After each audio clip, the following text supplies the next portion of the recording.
untuk memperlemah Pak Prabowo. Pak Prabowo itu gitu punya 85% kekuatan parlemen. Jadi begini, masa cuma tergantung Gibran dan Jokowi, ini juga berlebihan. Ya itu silakan aja Mas Yunanto pakai analisa itu. Tapi kan kita bicara fakta lah. Fakta ketika apa? Pak Prabowo berteman dengan PDIP, Pak Prabowo gagal jadi presiden. Jadi menurut Anda ketika Prabowo tidak akan jadi presiden kalau nggak ada Jokowi?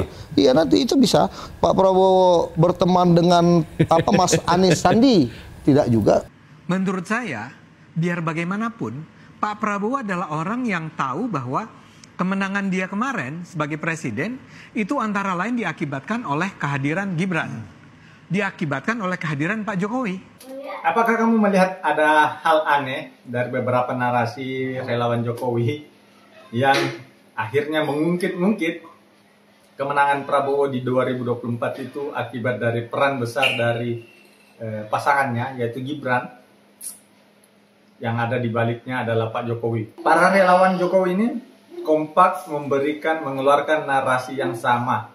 Seperti seolah-olah ada suatu narasi yang sudah disusun, terstruktur untuk disampaikan di media, di pembicaraan-pembicaraan, disampaikan oleh para relawan-relawan Jokowi, yaitu narasi tentang Pak Prabowo tidak akan jadi presiden jika tidak dibantu oleh Pak Jokowi. Dalam hal ini ada berpasangan dengan Gibran.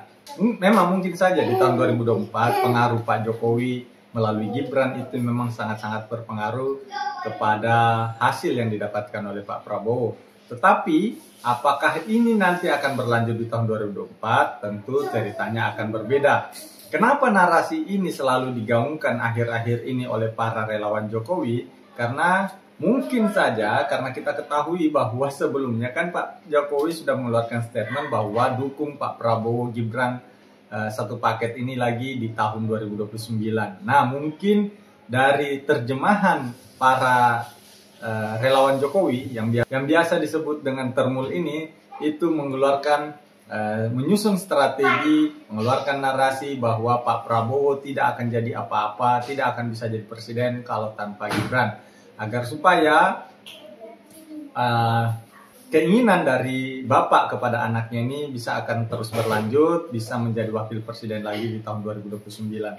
Padahal kalau teman-teman lihat kemarin pernyataan Bang Adian mengatakan bahwa belum saatnya membicarakan terkait dengan paket siapa dengan siapa untuk pemilu tahun 2029 karena itu masih lama.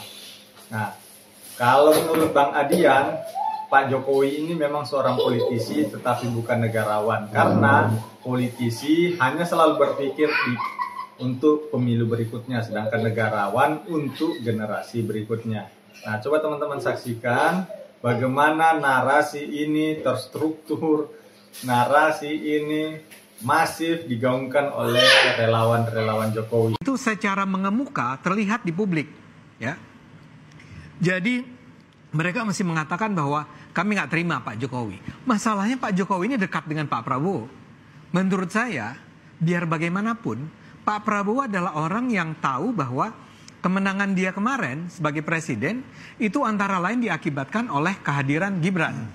Diakibatkan oleh kehadiran Pak Jokowi. Kalau tidak ada Pak Jokowi dan Pak Gibran, atau Mas Gibran, sebenarnya kemenangannya tidak akan semutlak itu barangkali. Penempatan penghormatan tertinggi kepada Pak Jokowi, seorang mantan presiden ketika sudah pensiun, doronglah dia untuk berbicara masalah kebangsaan. Biarkan dia sharing mengenai apa yang pernah dijalankan dalam kepemimpinannya. Bukan kemudian menjorokkan Pak Jokowi dalam konstelasi politik praktis seperti yang seringkali dilakukan oleh teman-teman relawan. Nggak salah kalau kemudian ada orang malah kemudian menyayangkan teman-teman relawan ini, kasihan loh Pak Jokowi, jangan-jangan karena Anda ingin jadi komisaris BUMN, BUMD, lalu kemudian Anda tetap pakai nama Jokowi harus tetap ada, sehingga bargaining positionnya ada. Ketika Pak Jokowi ditinggalkan sakit, siapa yang bisa kemudian bertanggung jawab dan menolong? Nggak ada juga. Jadi menurut Mas Toto, apakah tujuan dari cawe-cawenya Jokowi ini untuk tetap meneruskan legasinya atau meneruskan? Saya pernah membantu Pak Jokowi, saya tidak pernah untuk berusaha kemudian membaca isi hatinya lagi ya. Tetapi secara output, saya pikir alangkah baiknya orang-orang yang masih ada di sekitar Pak Jokowi, ya tempatkanlah dia sebagai seorang yang sudah menjadi negarawan. Jangan tempatkan dia untuk mengurus anaknya lagi, untuk kemudian masuk dalam politik praktis. Karena orang tidak hanya diingat ketika sedang memimpin, tapi ketika sudah purna tugas, kontribusi apa yang masih bisa diberikan bukan dalam konteks keluarganya, bukan dalam konteks politik praktis, bukan kepada relawan, tapi kepada bangsanya. Jadi cawe-cawe ini termasuk dalam indikasi atau faktor-faktor sebagai bangsawankah atau negarawankah? Ya tidak mungkin ada istilah negarawan cawe-cawe, itu aja ada 2 istilah yang nggak akan ketemu. Saya ingin Pak Jokowi istirahat, sharing pengalamannya. Pak Jokowi banyak kok jasanya. Kalau kita bicara deregulasi dan dibirokratisasi, dia orang yang memiliki terobosan terkait dengan hal tersebut karena latar belakangnya sebagai seorang pengusaha, orang biasa. Tapi kita tahu juga bahwa di akhir masa pemerintahannya yang dipuji tadi terkait dengan berasal dari rakyat biasa kan 180 derajat berbeda. Orang yang berasal dari rakyat biasa melakukan tanda kutip atau terlibat dalam dinasti politik yang lebih ekstrim dibanding darah-darah biru seperti SBY, Megawati. Ya saya berharap ketika sudah selesai purna tugas dengan segala kontroversi majunya Mas Gibran, jangan kemudian dong faktor cawe-cawe yang makin membebani nama besar Jokowi muncul kembali, apalagi itu didorong oleh para relawan. Nah ini Mas Yogi, relawan diminta atau dinilai harus lebih bijak lagi menanggapi hal ini gimana? Ya kalau saya lihat itu sebuah ketakutan saja ya. Sebenarnya memang kalau kita lihat ini kan target utamanya mereka ini yang saya bilang tadi narasi-narasi di media sosial tadi, target utamanya sebenarnya Pak Prabowo. Bagaimana bisa mengalahkan Pak Prabowo? Caranya tentu ya harus dipisahkan Pak Prabowo dengan Mas Gibran, Pak Prabowo ya dengan Pak Jokowi.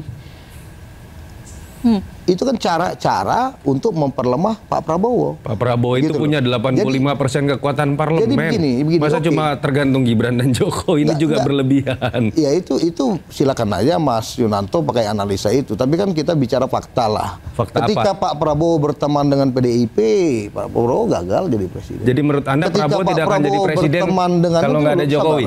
Iya nanti itu bisa. Pak Prabowo berteman dengan Mas Anies Sandi, tidak juga berhasil. Ketika dia berteman dengan orang yang benar, dia bisa mencapai cita-citanya, tujuan-tujuan besarnya.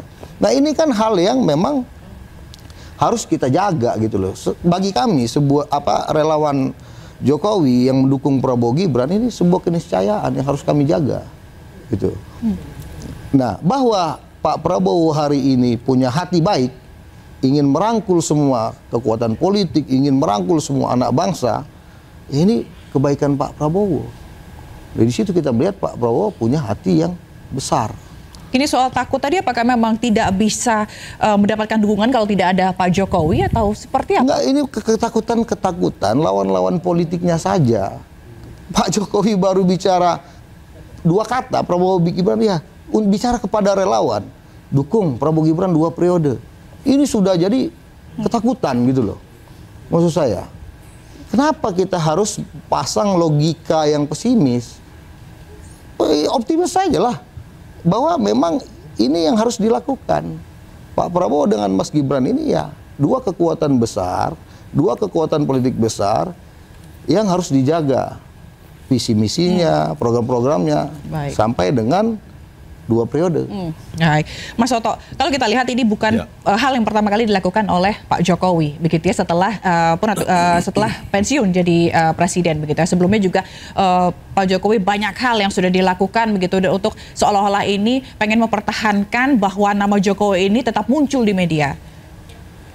Saya coba berpikir positif lah, katakanlah Pak Jokowi dalam kapasitas sebagai bapak bangsa menurut relawan, gitu ya.